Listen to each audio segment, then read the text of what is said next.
Shoot for the moon, they said. At least if you miss, you'll land among the stars. Is that good advice for goal setting and success building? That's what I want to talk about in this episode of Leading Leaders.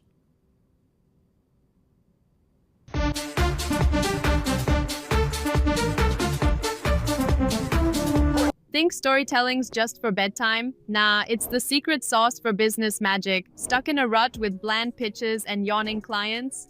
Enter Boost Your Business with Story Power. 6 weeks of epic storytelling training. It's like leveling up in a video game but for your career. Master the art of narrative and watch connections blossom like a viral TikTok. Simple, impactful, and game-changing. Ready to transform your biz vibes? Dive in now and make storytelling your superpower. Subscribe now for access to our extensive media library of leadership lessons promoting faith, family, and freedom. Begin your personal growth plan at storypoweracademy.com for leadership development and communication skills training. I'm Loren Norris with Leading Leaders Podcast. Have you ever set a goal and then missed it? I mean, I don't know. This is May. We're 5 months into the new year. Any New Year's resolutions that you're still working on? Any that you already given up on? Maybe by week 3 of January? Maybe it was a weight loss goal. Maybe it was an income goal. Maybe it was a new hire goal or a new sales goal. Maybe you set a marker and said, if so-and-so can do it, I can do it. If they can be a millionaire, I can be a millionaire. If they can wear a size 5, I can wear a size 5. If they can bench press 300 pounds, I can bench press 300 pounds. Now, I know through the course of my life, from middle school all the way up, I've set goals often based on people around me. Well, if they can do it, I can do it. Or if they have it, I want it. I wonder if there's a challenge there. I wonder if there's a problem there. See, we often have these very weighty goals of accomplishment that are, well, frankly, they're built on somebody else's accomplishment. And what we often miss is that the goals that they have achieved not only are based on their endeavors, their wants, their desires, but also their gifts, skills, and talents. Maybe even their calling and their assignment, their purpose in life. What if the reason they've accomplished what they've accomplished is because that's what they were made to do, and it's not what you were made to do? I mean, it doesn't mean you can't want the things that they have, although if that drives you, there's a bigger problem with that. That's more of a soul, spirit problem than it is an accomplishment and having problem. It's not the things that you have, it's when the things you have you. That's a bigger problem. But I want to focus on how do we determine what goals we should be setting. I mean, if you've had the pain and the disappointment in life of, I set a goal and I didn't reach it. I wanted to make this amount of money this year and I didn't quite get there. Whether you fell way short or just a little bit short, there's an alternative to establishing your goals, your measure of success, by what everyone else has already done. There's an alternative to that. If you define success in your life, rather than letting the Kardashians, I mean, if you've got a podcast, everybody wants to be Joe Rogan. Everybody wants to have a $20 million contract. Everybody wants to have hundreds of millions of downloads. But I was recently listening to some other media people talk about a particular podcast. I won't mention the name. But in their peak season, this podcast, one talent in their group, had 120 million downloads. Same podcaster, same show, same audience, now has 7 million. What happened? What changed? What was it about the content or the cycle or society or culture or that individual? What happened to them? What changed that failure would come that drastically? I mean, 7 million is still no failure. I'm not anywhere close.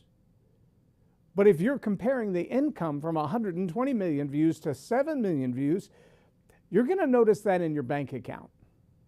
You're going to notice that in your statistics. You're going to notice that in your sponsorships, the quality and type and number and volume. And and the willingness to pay in those sponsorships, that's a pretty big decline. So what happened? Well, I can't tell you, but I can tell you this. If you're measuring yourself by someone else's success or failure, you've already got a challenge. If you're only able to mark what success looks like for you because you're competing with someone else, you could be in trouble. Now, the double-edged sword of that same concept is that, and we see this happening, unfortunately, it's not just an individual problem, it's a cultural problem. And that is, rather than look to those who have achieved well and say, well, if they can make $1 million, if they can make $1 billion, if they can make $1 trillion, I can do that too. There's nothing stopping me. Well, there's a lot of truth in that. Roger Bannister ran the 4-minute mile. Before he did, no one had ever run the 4-minute mile. Since then, hundreds of people. In fact, I heard just a little local radio station report about one of the schools within 20 miles of here, where a high school student ran the 1600 in 4:38. A high school student ran the 1600 meters. That's pretty close to a mile. In 4 minutes and 38 seconds, that's moving. That's moving. By the time he's a young adult, a 4-minute mile may not be out of the reach. But until someone did it and proved that's possible, most people thought it can't be done.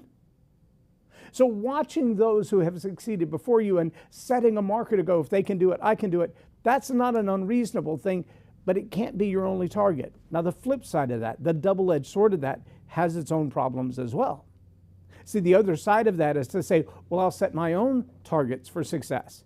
I will be the only one that determines if I succeed. Well, there's good reason to do that from an ego standpoint.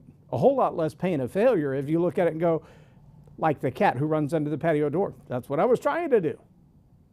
That's what I meant to accomplish. If that becomes the way that you look at success versus failure, and you say, well, I didn't fail because I wasn't trying to make $1 trillion. I wasn't trying to have 120 million downloads. I wasn't trying to be a top podcaster.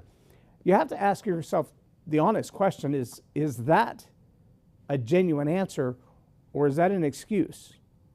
Have you made the lack of success a scapegoat by saying, well, I just didn't need to be, didn't want to be, and so I didn't try hard enough?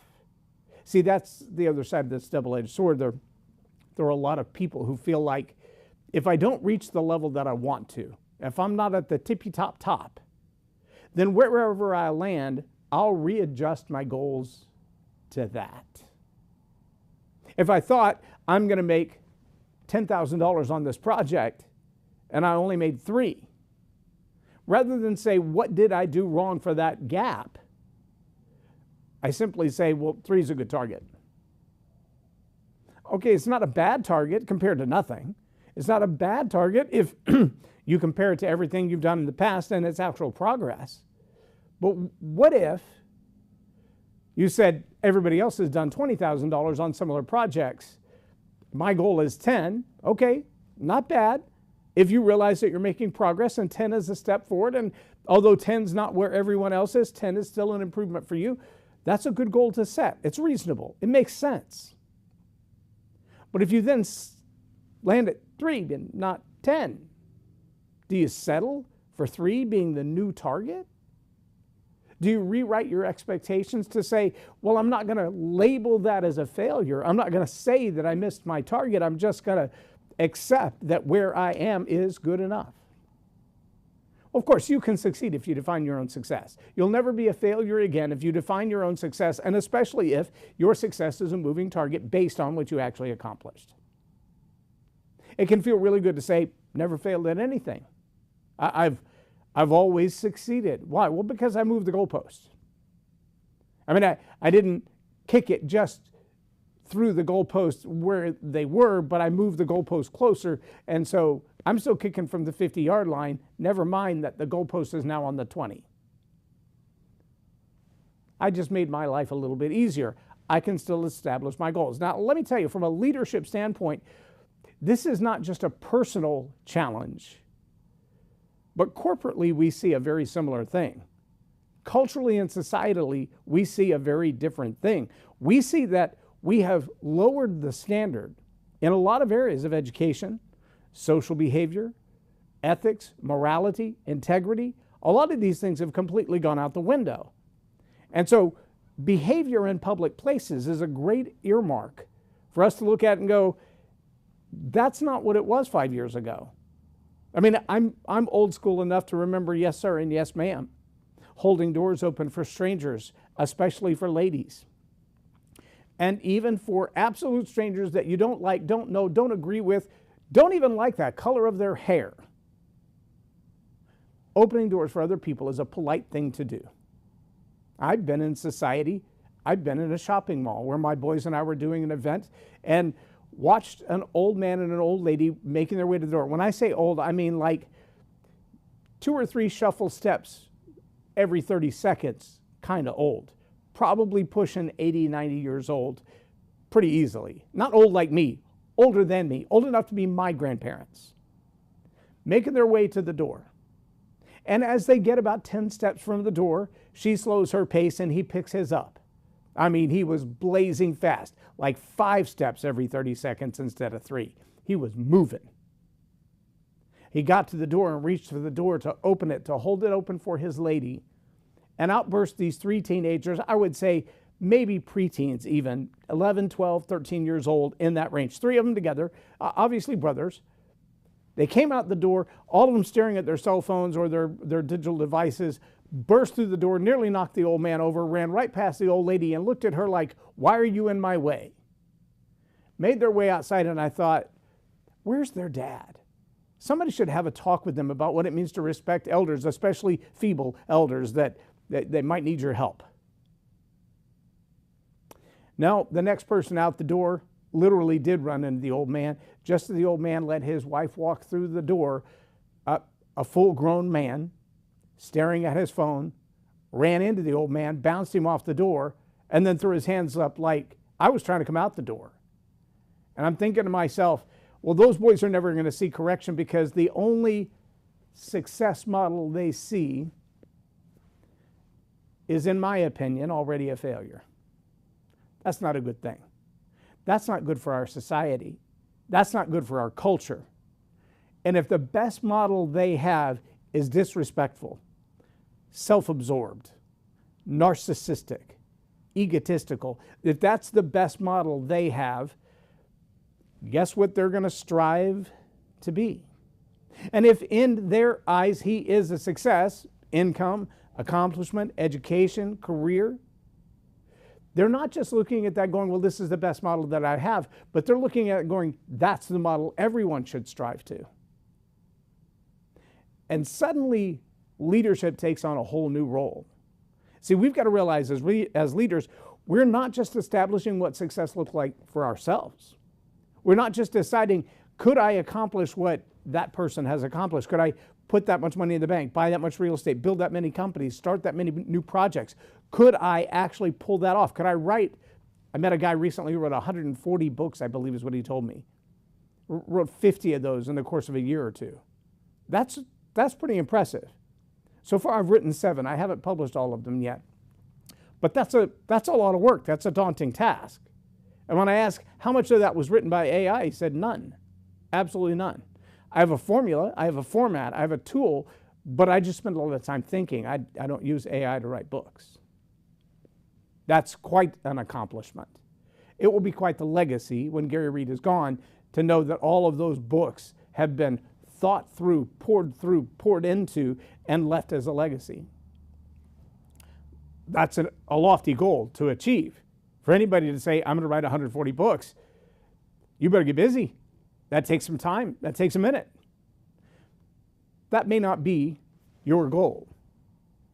But it may be reasonable to say, I see your 140 books, I'll go 10.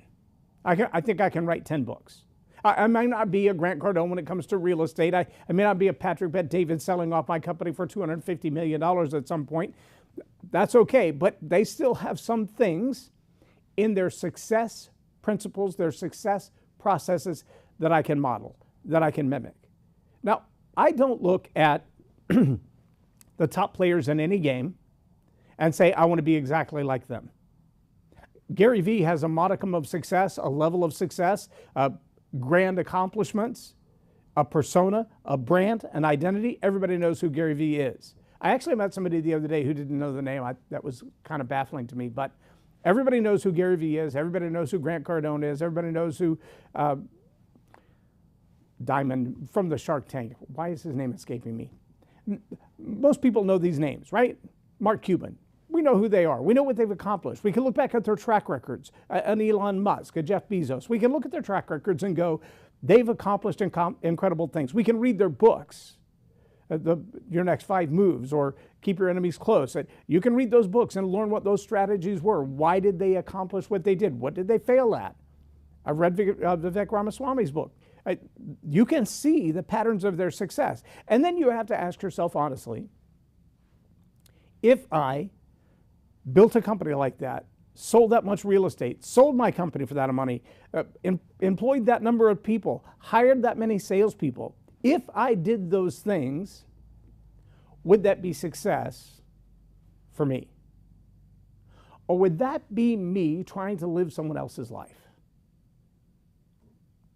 See, this is where we run into that problem that looking at someone else's pattern of success, the process that it took them through to get to success as they define it, maybe even their success as you define it. Maybe they would look at it and go, I'm not done yet. I mean, yeah, I've gone from nothing to where I'm at. That's awesome, but I'm not done yet. This is one step in my journey. It's not success. This is not the plateau. I'm not finished. I was working with a client just recently, and they said, well, I think I'm done with this story. I'm ready to move on to the next one. I said, no offense, but you're never done with the story. Because every time you use that story, you'll rewrite it a little bit. Your life experiences are different today than they were the day that you crafted that story.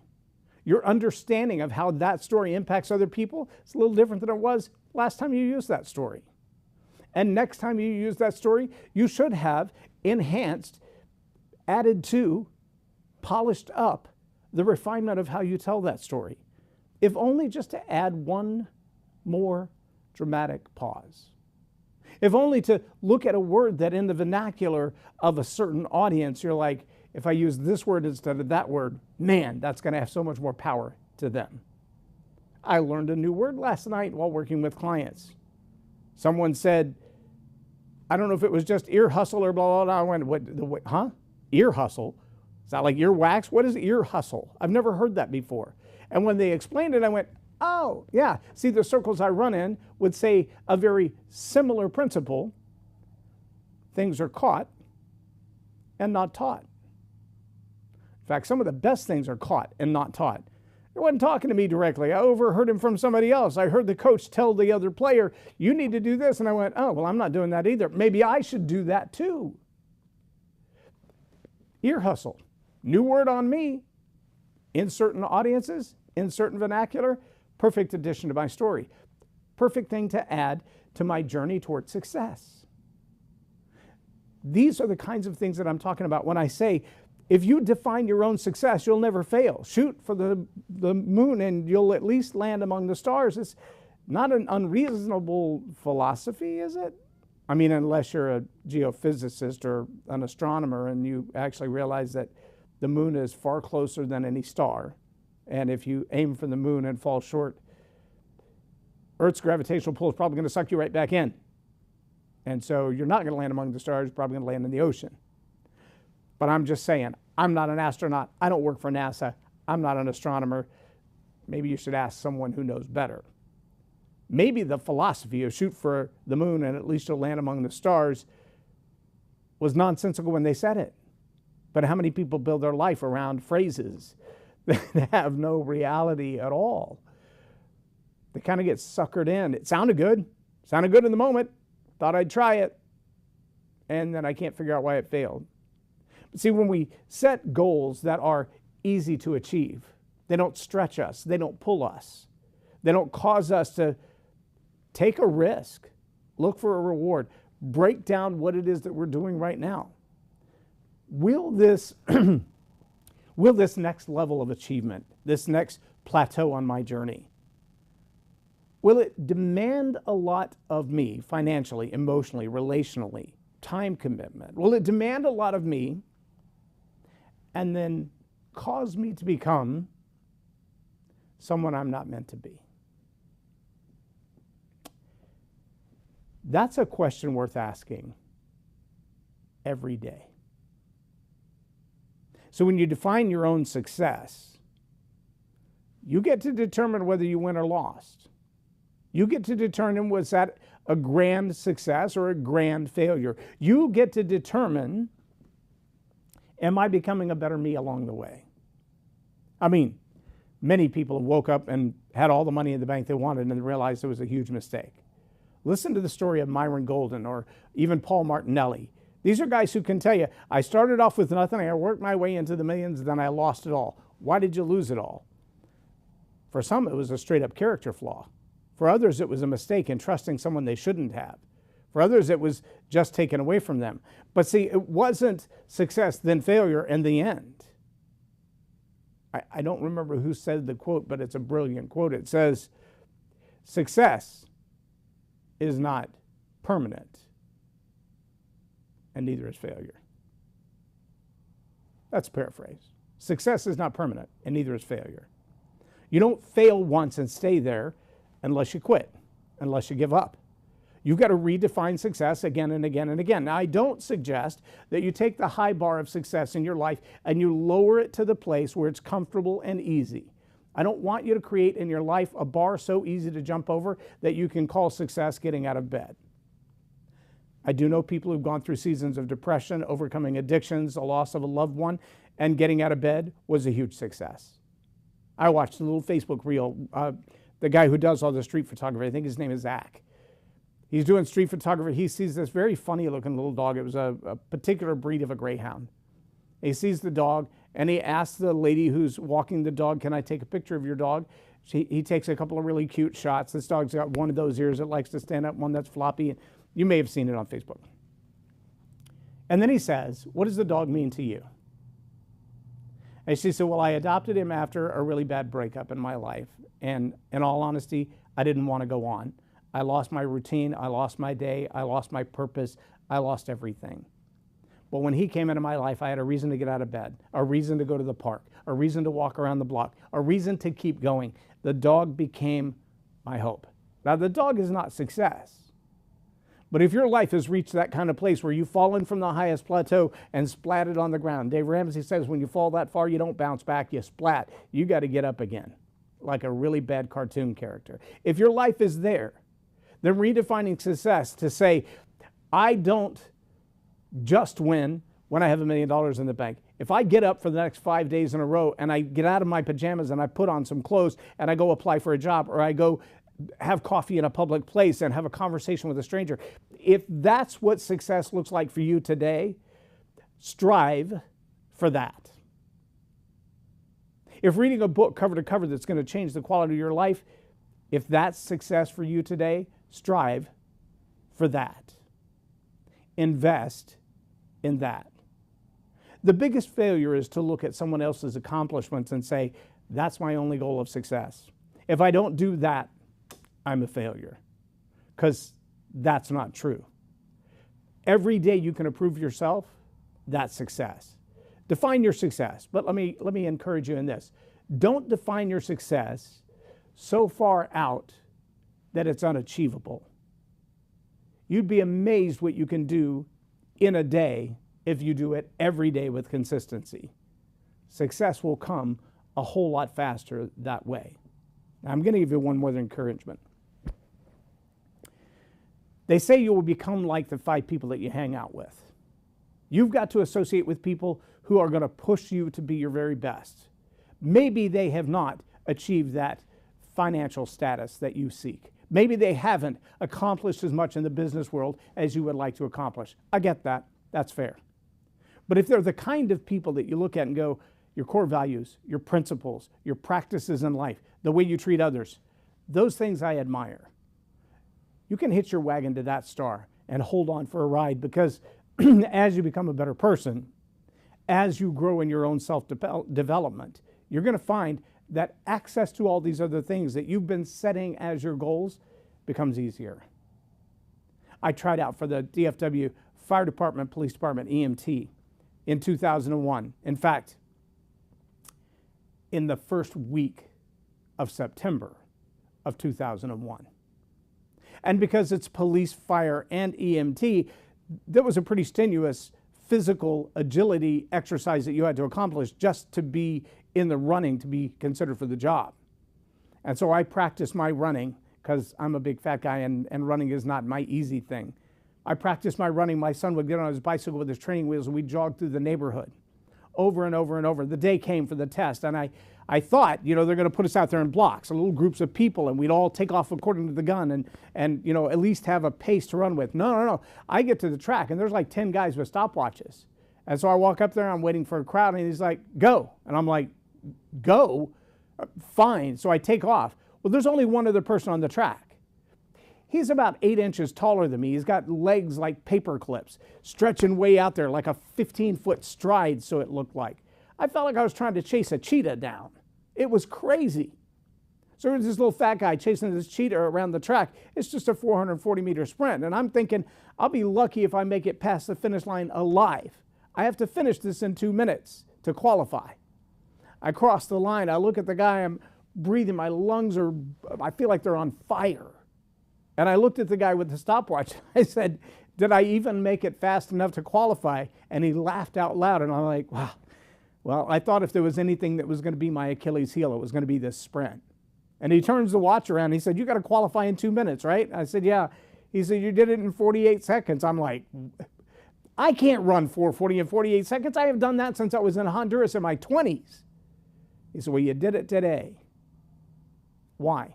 Because I set my pace based on someone so far ahead of me, so much more gifted and talented than me, so much more prepared for that run than I was, that I strived to achieve what he was achieving. I felt like I nearly killed myself doing it, but I did get there and I did qualify.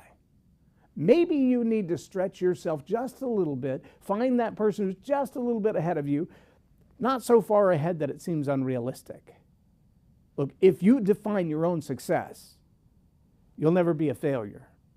There is a fine balance between setting such a low bar that anybody could pass it, or that every failure still looks like a success, and setting a bar so high that it's unachievable. Define your own success based on your core values, your principles, the who that you're meant to be in this world.